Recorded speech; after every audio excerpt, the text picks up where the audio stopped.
Hi friends, welcome to Vennela sweet home. ఇంట్లో అన్నం మిగిలిందంటే పక్కన పడేస్తాం కదండి, కూర ఏం లేదని. కానీ కింద పడేయకుండా ఇలా చేసుకొని తినొచ్చండి. మనం పొద్దున పూట బ్రేక్ఫాస్ట్గా తీసుకోవచ్చు, అలాగే ఈవినింగ్ పూట స్నాక్గా తీసుకోవచ్చు, మధ్యాహ్నం పూట లంచ్లో కూడా తీసుకోవచ్చు అండి. ఫ్రిడ్జ్లో పెట్టిన అన్నంతో కూడా మనం చేసుకోవచ్చు. అది ఎలా కూడా నేను ముందు చెప్తాను.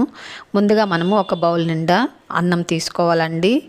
అలాగే మన ఛానల్లో అన్నంతో చేసిన చాలా రెసిపీస్ ఉన్నాయండి, స్వీట్ రెసిపీస్ కూడా ఉన్నాయి. ఒకసారి ఛానల్లోకి వెళ్ళి చూడండి.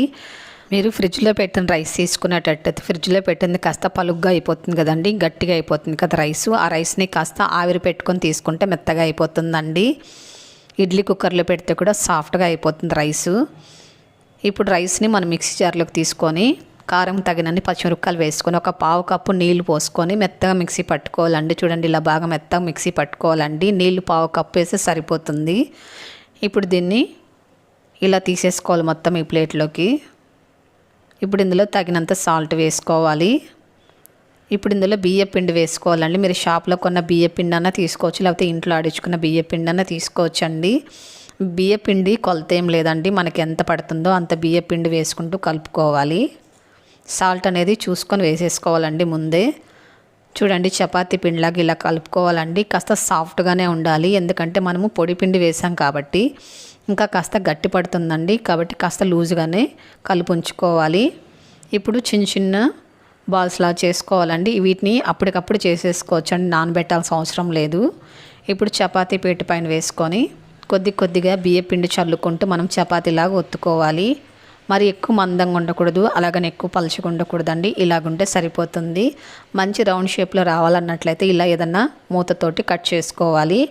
ఇప్పుడు ఈ పిండిని కూడా మళ్ళీ కూడా చపాతీలా చేసుకోవచ్చండి. ఇప్పుడు స్టవ్ వెలిగించుకొని దోస తవా పెట్టుకొని ఈ చపాతీని వేసుకొని మీడియం ఫ్లేమ్లో ఉంచుకొని మనం ఇటువైపు అటువైపు తిప్పుకుంటూ ఇలా ఫ్రై చేసుకోవాలండి. చూడండి, చక్కగా పొంగుతూ వస్తుంది. మనం గోధుమ పిండితో చేస్తే కూడా ఇంత చక్కగా పొంగవండి, కానీ బియ్య పిండితో అన్నంతో చేస్తే చూసారా ఎంత చక్కగా పొంగుతుందో.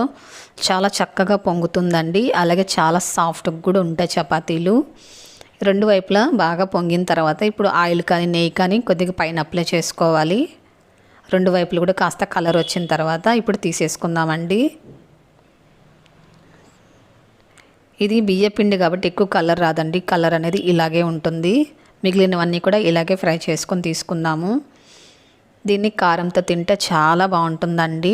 అలాగే పప్పుతో తీసుకోవచ్చు, చికెన్ మటన్తో కూడా తీసుకోవచ్చు అండి, అంత బాగుంటుంది. చూడండి ఎంత సాఫ్ట్గా ఉందో, చాలా బాగుంటాయండి. అన్నం మిగిలినప్పుడు పడేయకుండా చాలా సింపుల్గా ఇలా మనము బ్రేక్ఫాస్ట్ కూడా చేసుకోవచ్చు. చూసారు కదా, ఇంట్లో మిగిలిన అన్నంతో ఎలా చపాతీలు చేసుకోవచ్చో. నచ్చిందా అయితే వెంటనే షేర్ చేయండి, లైక్ చేయండి, సబ్స్క్రైబ్ చేసుకోండి.